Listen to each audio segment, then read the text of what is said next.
The principle of absolute power and monarchy stretches back thousands of years in Iran.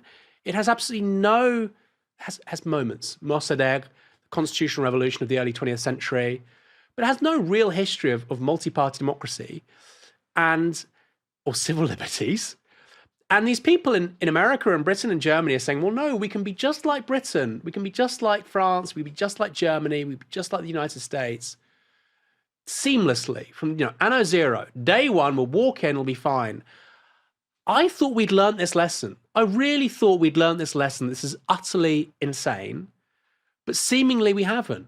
Seemingly we haven't.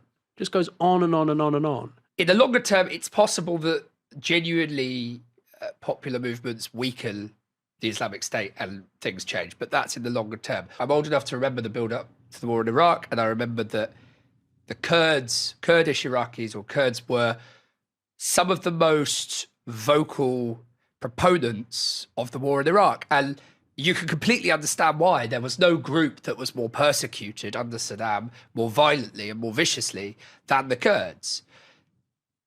Didn't change anything about the outcome of the war in Iraq, though. However legitimate their desire for regime change was, it changed nothing about the utter cataclysm that followed. And so I do think we need to think much more circumspectly about things like failed states when there is regime change or failed regime change.